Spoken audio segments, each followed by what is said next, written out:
Quand vous dites que l'immigration pose un problème, il faut aussi parler des avantages de l'immigration. Parce que moi, quand je travaille en France, je paye mes impôts ici. Donc les étrangers qui sont là, il y a une partie qui peut travailler et envoyer au pays aider. La majorité paye ses impôts, s'installe dans vos pays, enrichit vos pays. Donc ce sont des citoyens productifs.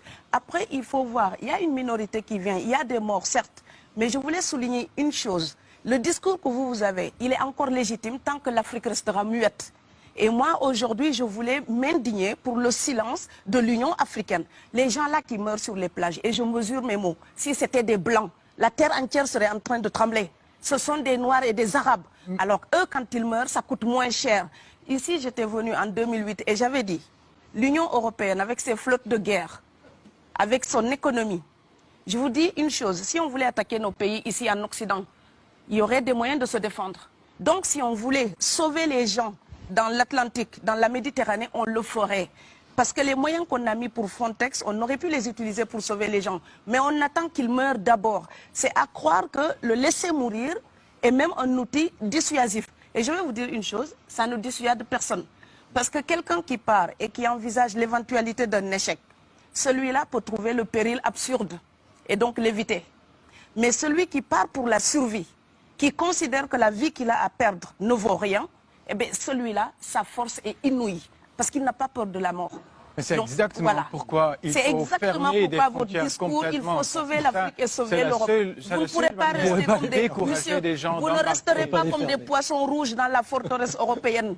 La crise actuelle nous a démontré ça. Au jour d'aujourd'hui, l'Europe ne sera plus jamais épargnée tant qu'il y aura des conflits ailleurs dans le monde. L'Europe ne sera plus jamais opulente tant qu'il y aura des carences ailleurs dans le monde. On est dans une société de la mondialisation où un Indien gagne sa vie à Dakar, un Dakarois gagne sa vie à New York, un Gabonais gagne sa vie à Paris. Que ça vous plaise ou non, c'est irréversible. Alors trouvons une solution collective ou bien déménager d'Europe parce que j'ai l'intention de rester. Je veux dire que depuis quelques années, on a une espèce d'abus de langage qui a introduit des amalgames. Au jour d'aujourd'hui, toute personne typée avec un air d'étranger est considérée comme immigrée. Tous les étrangers, en tout cas toutes les personnes d'origine étrangère qu'on peut rencontrer en Europe ne sont pas forcément des immigrés. Donc il y a des gens qui sont normalement protégés par la Convention de Genève pour les réfugiés. Ces personnes-là, quand on ne les accueille pas normalement, ils viennent dans les mêmes mouvements que les immigrés économiques. Donc quelqu'un qui fuit la guerre, ce n'est pas la même chose que quelqu'un qui cherche du travail. Quelqu'un qui fuit la guerre est protégé par la Convention de Genève. Et quand on a parlé ici à l'époque, je ne veux pas remuer les mauvais souvenirs, mais ministère de l'immigration et de l'identité nationale, on a fait des réfugiés, presque des coupables de droit commun, comme un voyageur qui ne respecterait pas les lois internationales pour le visa, donc l'autorisation d'entrer dans un territoire. Or, quelqu'un qui voyage librement peut respecter ces choses-là. Quelqu'un qui fuit la guerre pour survivre n'a pas le temps de respecter ces choses-là. Or, aujourd'hui, on met l'amalgame et on met tout le monde dans le même sac. Je voudrais aussi dire que quand vous êtes Canadien, Blanc ou Argentin, et vous venez vous installer en France, vous êtes un expatrié. Quelqu'un qui voyage, qui est libre de voyager. Et si vous êtes africain ou indien ou afghan, vous venez en France ou en Allemagne, vous êtes l'immigré, peu importe les raisons pour lesquelles vous êtes là. Et donc cette représentation de l'autre, l'Europe doit corriger son regard si elle ne veut pas encourager la xénophobie. Parce que la représentation qu'on se fait de l'autre alimente ensuite le repli sur soi, le rejet. Donc voilà, voir quelqu'un qui est en règle, essayer de savoir d'où vient cette personne, pourquoi cette personne vient. Ça, les Européens ne se demandent même plus ça. Ils vous croisent, vous êtes étranger, vous avez l'air étranger, vous êtes venu pour la tarte à la crème. Non. Donc l'Europe doit se respecter davantage. On ne vient pas que chercher du pain. On peut venir aussi pour la liberté, pour la démocratie, pour la culture européenne.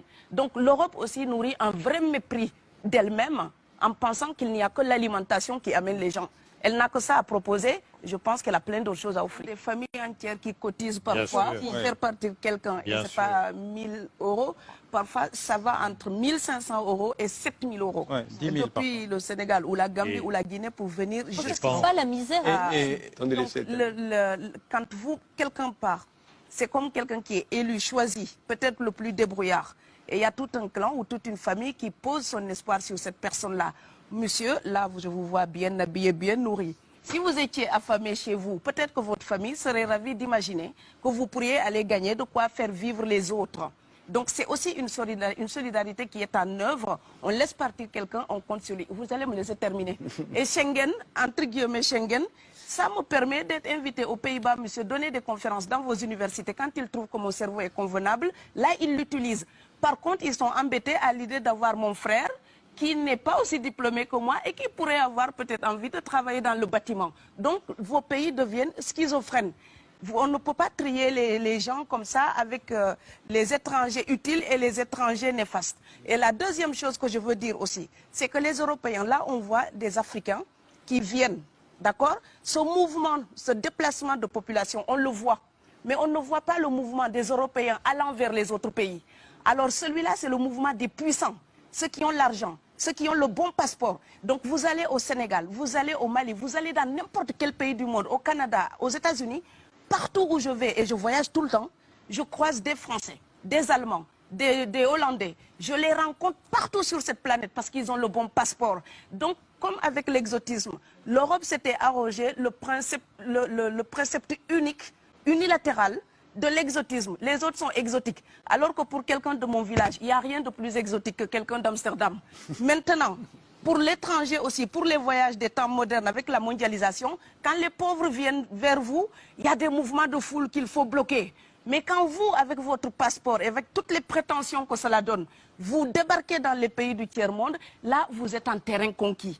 Donc, on voit les pauvres qui se déplacent, on ne voit pas les riches qui investissent dans nos pays. L'Afrique se développe en taux entre 5 et 10%. Ce n'est plus de la progression, c'est de la surchauffe. Sauf que quand des pays du tiers-monde se développent et qu'ils n'ont pas les moyens, pour gérer tout ça, il faut une ingénierie, il faut une formation, il faut des populations pour installer une démocratie. Là, cette surchauffe-là, vous avez besoin qu'on reste dominé pour servir de débouché à l'industrie européenne. Alors, il faut arrêter l'hypocrisie. On sera riches ensemble ou on va se noyer tous ensemble. Voilà.